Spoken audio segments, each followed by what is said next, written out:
चांद की डरावनी रोशनी में गांव की सड़क सुनसान पड़ी थी। टेढ़े मेढ़े पेड़ों से परछाइयां निकल रही थीं, जो डरावनी आकृतियों में बदल रही थीं। हवा में एक अजीब सी खामोशी छाई हुई थी, जो बस दूर से एक कुत्ते के भौंकने की आवाज से टूट रही थी। आदित्य तेजी से चल रहा था। उसके कदमों की गूंज शांति में गूंज रही थी। वह पड़ोस के गांव में अपने मामा से मिलकर घर लौट रहा था। जानी पहचानी सड़क अचानक अजीब और डरावनी लगने लगी। उसने अपनी रफ्तार तेज कर दी। उसका दिल उसके सीने में जोरों से धड़क रहा था। जैसे ही वह एक मोड़ पर मुड़ा, उसने देखा कि सड़क के बीच में एक व्यक्ति खड़ा है। यह एक औरत थी, जिसकी पीठ उसकी ओर थी। उसने एक लंबी बहती हुई सफेद पोशाक पहनी हुई थी। उसके लंबे काले बाल उसकी पीठ पर बिखरे हुए थे। आदित्य रुक गया। उसका गला घुट गया। आदित्य ने आवाज दी, excuse me, are you alright?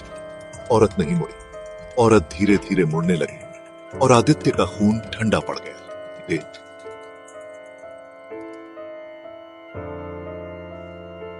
औरत का चेहरा ऊपर चांद की तरह सफेद था। उसकी आंखें दो गहरे खाली गड्ढे थे। उसके होंठ खामोश चीख में अलग हो गए थे। आदित्य पीछे हट गया। उसका दिल उसकी पसलियों से टकरा रहा था। उसे विश्वास नहीं हो रहा था कि वह क्या देख रहा है। क्या यह कोई भूत था? उसने गांव वालों से कहानियां सुनी थीं, सफेद साड़ी में एक औरत के बारे में फुसफुसाहट जो इस सड़क पर भटकती थी, लेकिन उसने हमेशा उन्हें केवल अंधविश्वास कहकर खारिज कर दिया था। अब वह इतना निश्चित नहीं था। आदित्य ने बोलने की कोशिश की, लेकिन उसके शब्द उसे विफल कर गए। वह दौड़ना चाहता था, लेकिन उसके पैर उस जगह पर जड़े हुए लग रहे थे। औरत उसकी ओर सरक गई। उसके पैर जमीन को नहीं छू रहे थे। उसकी आंखें, वे खाली गड्ढे, उसकी आत्मा में छेद करते हुए प्रतीत हो रहे थे। आदित्य ने अपनी आंखें बंद कर ली, खुद को अनजान के लिए तैयार कर लिया। वह कुछ होने का इंतजार कर रहा था, भूतिया प्रेत के स्पर्श का, लेकिन वहां कुछ भी नहीं था। वह मुड़ा और भागा। जब तक वह अपने घर की सुरक्षा तक नहीं पहुंच गया, तब तक नहीं रुका। अगली सुबह आदित्य गांव के मुखिया बूढ़े श्याम से मिलने गया। श्याम अपनी बुद्धिमानी और गांव के इतिहास के ज्ञान के लिए जाने जाते थे। आदित्य ने पिछली रात के अपने अनुभव के बारे में बताया। उसकी आवाज कांप रही थी जैसे वह बोल रहा था। बूढ़े श्याम ने धैर्य से सुना। उनका झुर्रियों वाला चेहरा चिंता से सना हुआ था।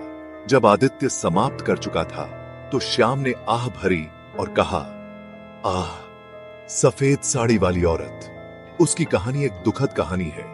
आदित्य आगे झुक गया और सुनने के लिए उत्सुक था। श्याम ने अपनी कहानी शुरू की। कई साल पहले इसी गांव में माया नाम की एक युवती रहती थी।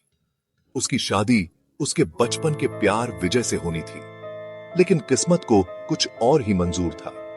उसकी शादी की पूर्व संध्या पर एक दुखद दुर्घटना में विजय की मृत्यु हो गई। श्याम ने आगे कहा, एक रात माया गायब हो गई। कोई कहते हैं कि वह उस जगह पर चली गई जहां विजय की मृत्यु हुई और उसने अपनी जान दे दी। दूसरों का कहना है कि वह दुहक से पागल होकर जंगल में भटक गई। जो कुछ भी हुआ, उसकी आत्मा को कभी शांति नहीं मिली।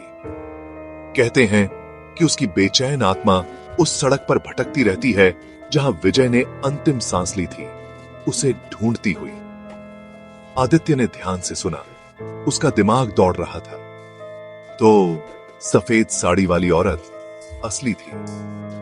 उस रात एक टॉर्च और एक कैमरा लेकर आदित्य उस जगह पर लौट आया जहां उसका सामना सफेद साड़ी वाली औरत से हुआ था। वह सबूत चाहता था, कुछ ऐसा दिखाने के लिए कि वह पागल नहीं हो रहा था। घंटे बीत गए, लेकिन सफेद साड़ी वाली औरत का कोई नामो निशान नहीं था। जैसे ही आदित्य हार मानकर घर जाने वाला था, उसने उसे देखा। वह सड़क के बीच में खड़ी थी, ठीक वैसे ही जैसे उसने उसे पिछली रात देखा था। उसकी सफेद पोशाक उसके चारों ओर धुंध की तरह लहरा रही। उसकी आंखें, वे खाली गड्ढे अंधेरे में छेदते हुए प्रतीत हो रहे थे। आदित्य ने एक गहरी सांस ली और अपना कैमरा उठाया। उसने एक तस्वीर खींची। फ्लैश ने पल भर के लिए औरत के चेहरे को रोशन कर दिया। वह एक कान फाड़ देने वाली चीख निकली। आवाज रात में गूंज उठी। आदित्य अपना कैमरा गिराते हुए पीछे हट गया। औरत अपनी बाहों को फैलाते हुए उसकी ओर सरक गई। वह मुड़ा और भागा। औरत की चीखें उसके पीछे गूंज रही थी।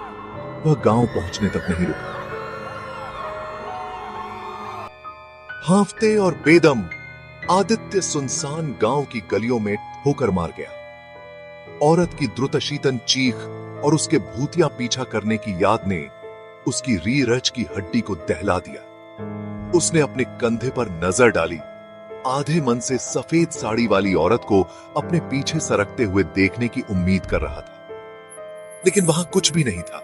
केवल खाली गली और चांद द्वारा डाली गई परछाइयां थीं। वह अपने घर पहुंचा और अपने पीछे दरवाजा बंद कर लिया। उसका दिल अभी भी दौड़ रहा था। वह दरवाजे पर झुक गया, अपनी सांसें पकड़ने की कोशिश कर रहा था। वह बच गया था, लेकिन वह जानता था कि वह उस द्रुतशीतन मुलाकात को कभी नहीं भूलेगा।